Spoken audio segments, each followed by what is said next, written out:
How many times have you heard the same old goal setting advice over and over and over again that was probably created by some white man sitting in a corporate office? Just set SMART goals. Well, those strategies were not built for people who don't look like me and probably don't look like you. And they don't share the same struggles that we endure. And they don't truly understand us. Because if you're not a white man with an automatic head start upon birth, the typical goal setting strategies don't work for the rest of us. This is Lead with Confidence Now, the podcast dedicated to helping you grow your confidence and live your best life. I'm Travia, Steward, and for the past 27 years, I've been on a mission to help you reinvent your relationships and career. My goal with this podcast is to show up for you so that you can rock your own world with the confidence to make that big change in your life you've been wanting to make. What's up, my peeps? Happy Podcast Thursday. I know right off the bat, you're probably thinking, ooh, Trey's a little spicy today. I'm feeling a little provocative. I'm feeling the need to not always say the thing that I feel like I'm supposed to say. I don't want to be that person. So when I sat down to do this episode, I was going to put out the regular generic cookie cutter type episode. But truth be told, I have been tweaking and tweaking and tweaking these goal setting things every single year. And because those generic ways work for another part of the population, but they haven't, the way they've been designed, the way I've been taught, they have not worked for me. They have not worked for those of us who are African American, those of us who are female, those of us who are of the LGBTQ plus community, or if we're from any marginalized group. The path is completely different because we just go through different things.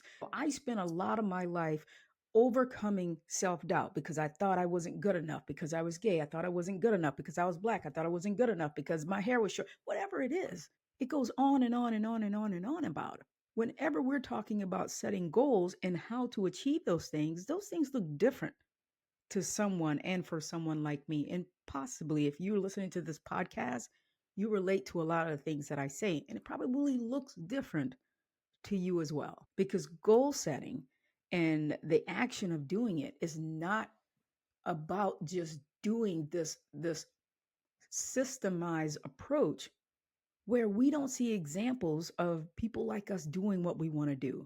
So the main point that I really want to hone in on today is we should not set goals, especially for 2025, the same way white men do. So I've been doing some research. I am always trying to learn something. I'm always trying to tweak things. And I stumbled upon this thing called goal setting theory by Edwin Locke and Gary Latham. And I tell you what, as a former teacher, I swore by SMART goals. Every professional development day was about, let's create a SMART goal, which was based primarily, what's the goal you want to achieve? What's the metric that's going to measure it? It was just about performance.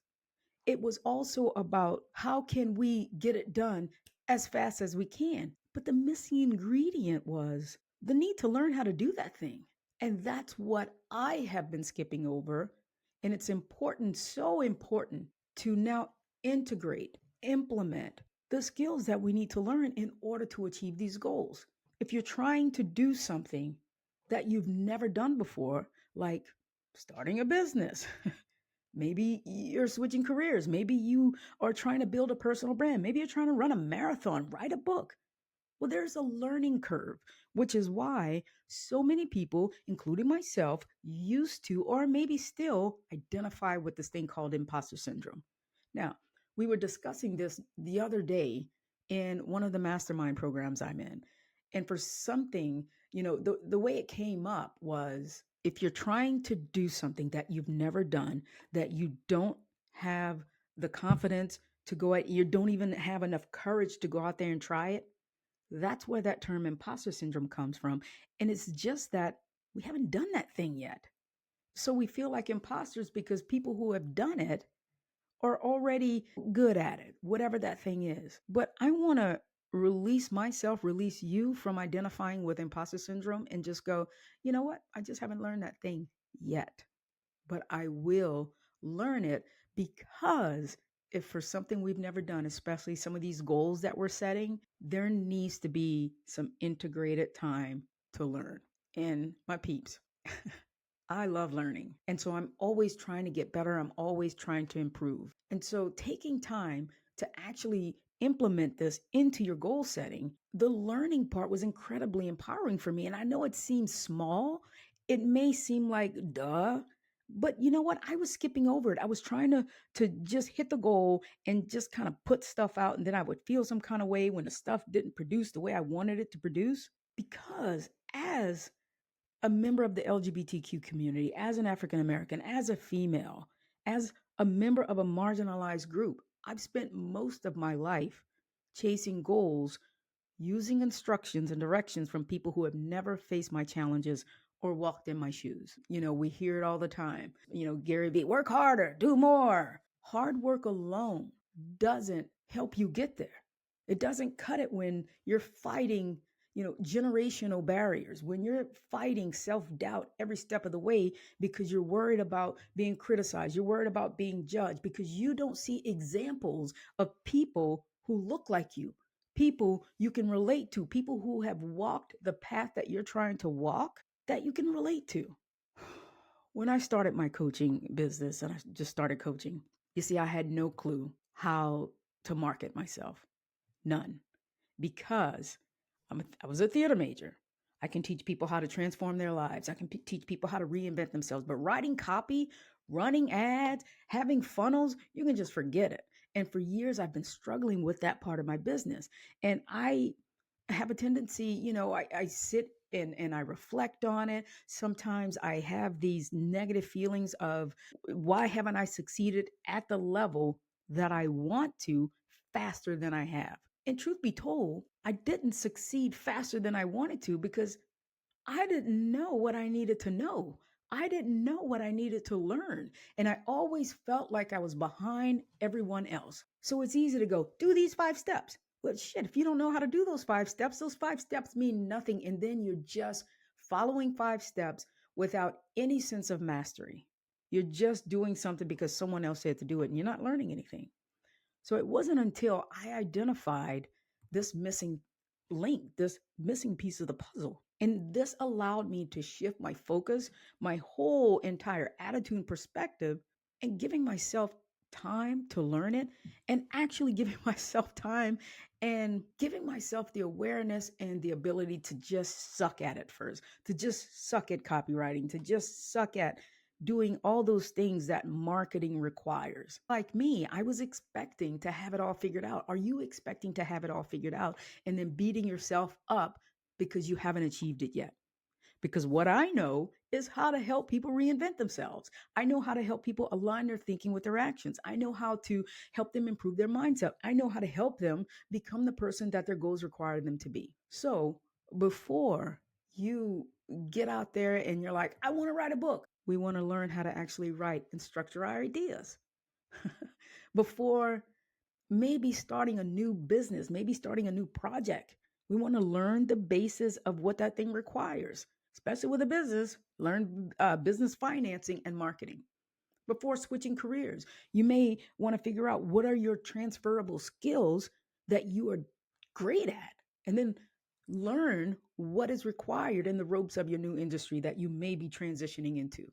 Before building a personal brand, you have to, learn content strategy, learn the structure, learn how to write copy. Before, if you want to run a marathon, a half marathon, a 5K, maybe get a trainer who has been there, done that, who can teach you the fundamentals that will help you succeed. Because traditional ways don't work. The traditional ways that has worked for other people who don't walk in our shoes don't work, because when you are a member of a marginalized community, failure feels different. I know it feels different for me.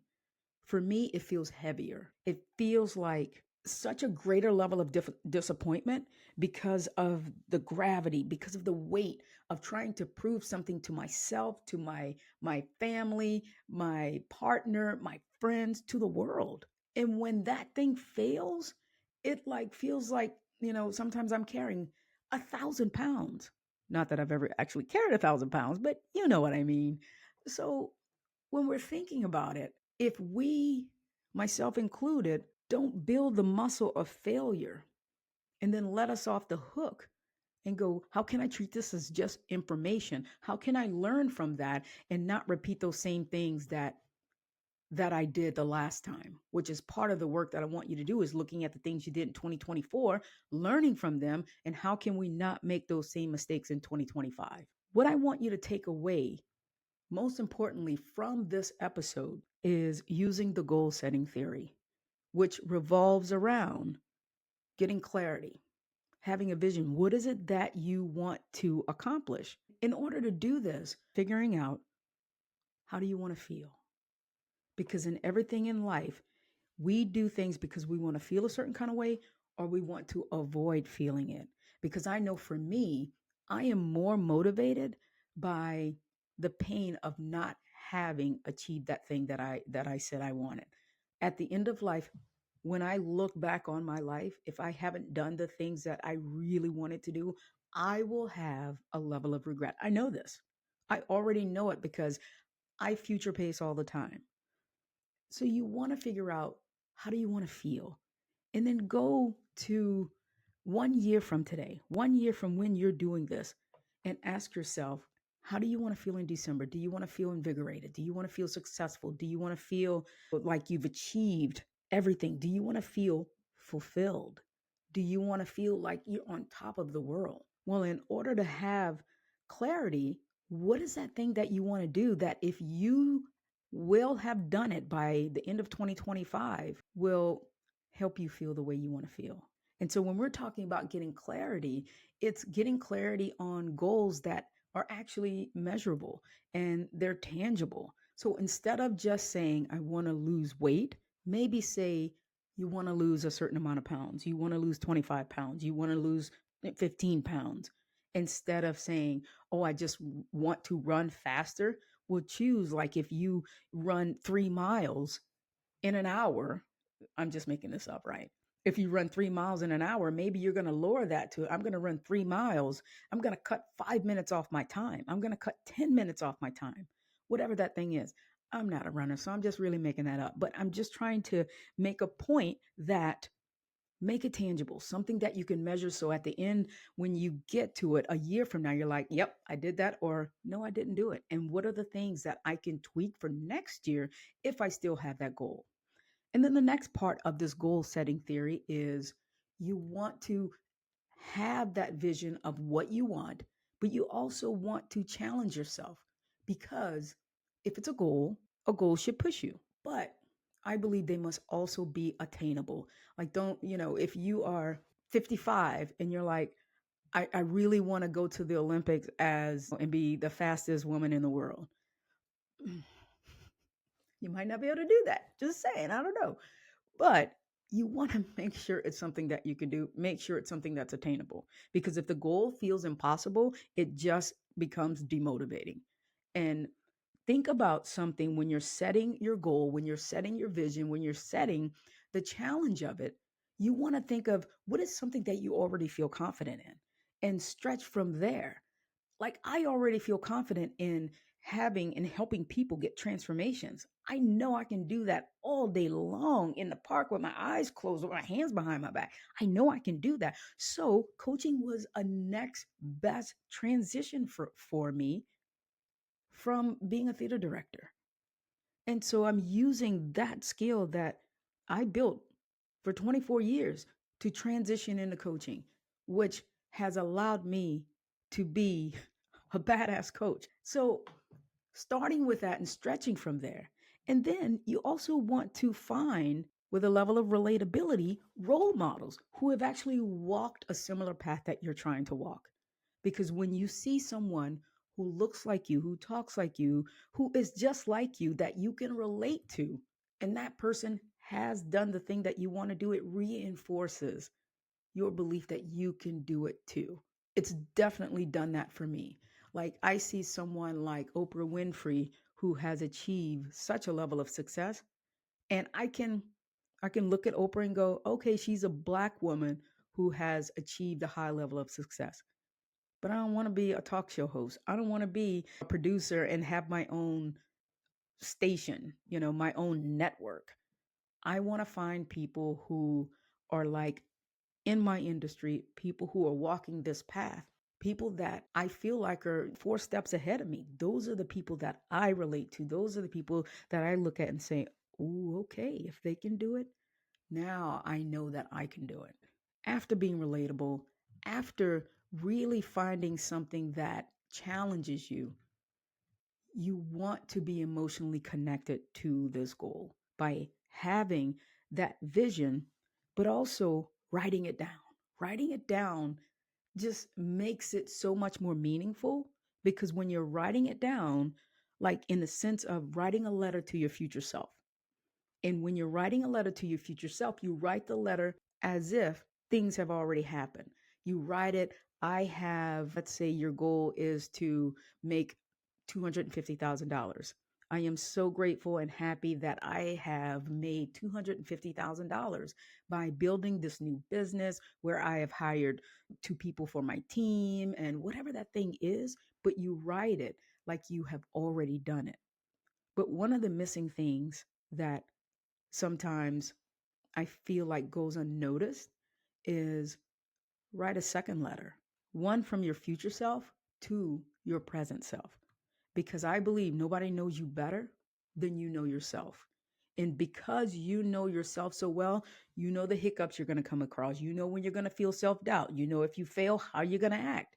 So write that letter from your future self to your present self so that when you do fall down, you are reminded that this thing is waiting for you. And it's waiting for you because your future self told you that you could have it. And then the next part of this goal setting theory, you have to be committed. Once you have decided that you want to do this thing, you have to have a high level of commitment, but also give yourself grace. Don't beat yourself up. So having the high level of commitment and being emotionally invested, it creates a stronger motivation, a stronger why, because you want to do something that allows your goals to align with your values and your aspirations, the things that you want to accomplish and not what you think someone else wants you to do. So the next thing is you want to get regular feedback, regular support. Find people who will give you honest and constructive feedback, but not ones who are just going to be cheerleaders, but also people who can point out your blind spots, people who can lift you up when you really need that extra little boost. And one thing that I have realized, you have to be really intentional and really know the people that you are asking feedback from, because whether we realize it or not, when you share a dream, when you share something that you're excited about with a friend, with someone who maybe doesn't understand this goal that you have and doesn't understand why you're doing it, when you share that thing with another person who doesn't understand and can't relate, when they don't ask you questions about it, when they don't, or even if they seem so excited for you in the moment and then they just move on, that's deflating. I know it's deflating for me, for, like one of my really good friends. And of course, because I don't claim to be perfect with this work. I do the work every single day and I'm always improving. And so one of my friends, one of my really, really good friends, we were at lunch and she had asked me about my business months and months and months ago. I said, "You know what? It's going a little slow right now." So when we were having lunch recently, I asked her, I said, "How come you don't ask me about my business anymore?" And she said, "Because you told me it was going slow." And so what I was making it mean was all this other negative shit, like, how come she's not asking me? She's asking another friend, blah, blah, blah, blah. She doesn't think I can do it. She doesn't think my business is legitimate. Again, I don't claim to be perfect on the other side of this mic. I have blind spots. I have my own coaches who call me on my shit when my mind chatter and I can't see the label or read it on the outside of the box. And so you have to surround yourself with the people who are going to lift you up, but also keep you accountable and also give you the constructive feedback. and not just cheerleaders. And then the last part of that, you want to have deadlines, because without a deadline, without putting something on the calendar, it just turns into someday. It just drifts. I'll get to that thing someday, because deadlines create urgency and it keep you focused. Now, don't stress you out with it. Don't stress yourself out trying to go, oh, I'm going to run that marathon.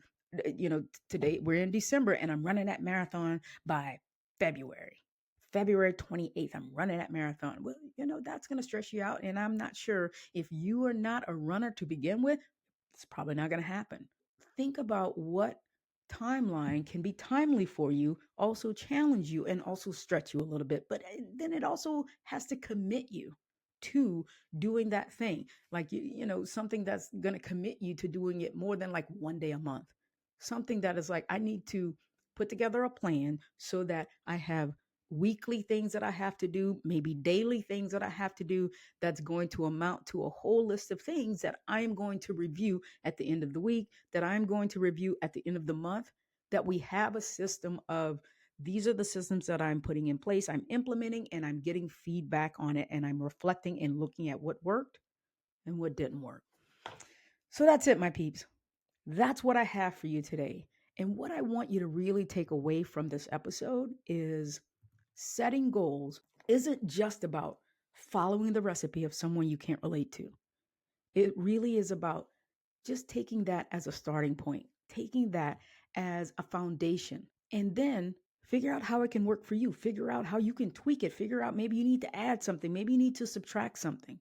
But one of the most important things that I found that works for me is finding a person who is 2 steps, 4 steps, 6 steps, but that's ahead of where you want to go. Someone you can relate to, someone who looks like you, someone who may have walked in your path, who is doing the thing that you want to do.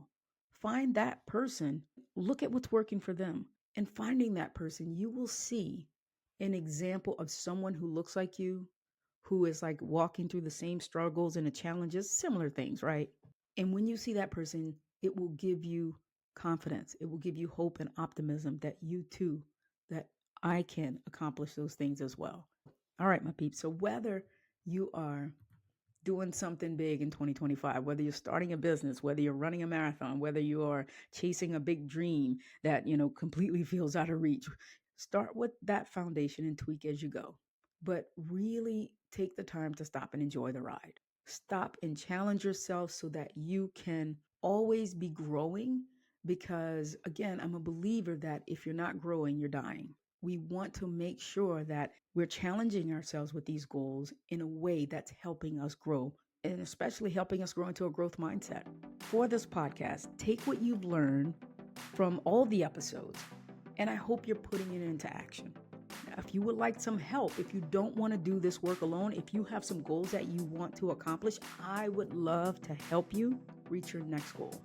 I would love to help you reinvent yourself. I would love to help you get control of that mind chatter. I would love to help you get clarity on what's creating the results you have in your life today. And so if you found this episode helpful, I would love it if you shared it with another person who also could benefit from it. And then if you're feeling so extra kind, I would love it if you would go wherever you're listening to this podcast episode and leave a review. I would love it if you would leave it on Apple Podcasts if you're an Apple user. If not, maybe Spotify. But give me a 5-star review if you feel so inclined. It would totally make my day. So make sure also that you're subscribed so that you don't miss an episode.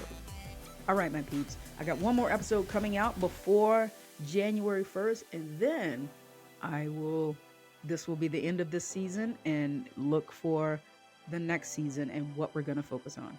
All right, my peeps. We'll talk next week.